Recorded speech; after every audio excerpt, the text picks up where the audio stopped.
سنة 1987 المقام بجمعية أصحاب الجياد بمصر الجديدة.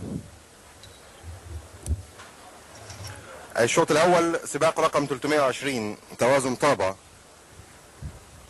سباق للبواني المتميزة فقط من الدرجة الثانية. مسافة السباق 1200 متر. عدد البواني المشتركة 3. رضا يركبه بكر، سونا يركبه ناجي، وسامية يركبها مسعد.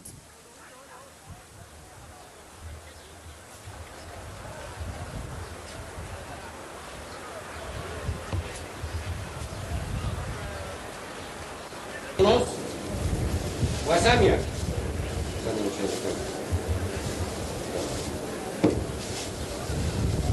ثلاث بواني عند البوابات. قامت البواني.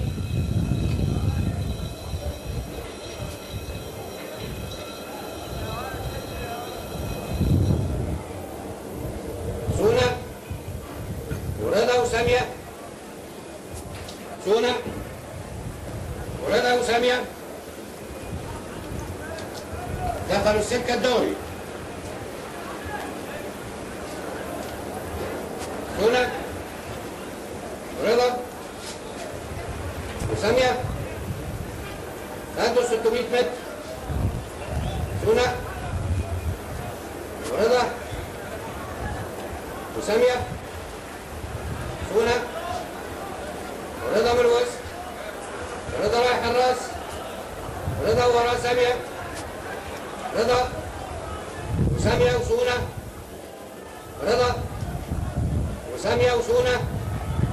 رضا وسامية وسونا. رضا سونا وسامية. رضا سونا سامية.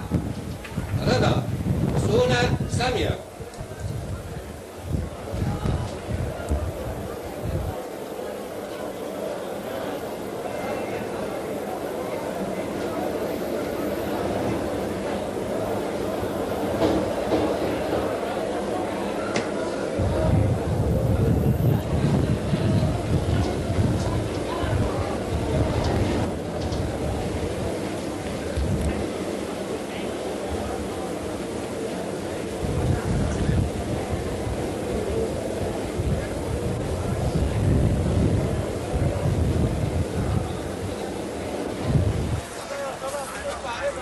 الشوط الأول الرابح الأول رضا، الثاني سونا، الثالثة سامية.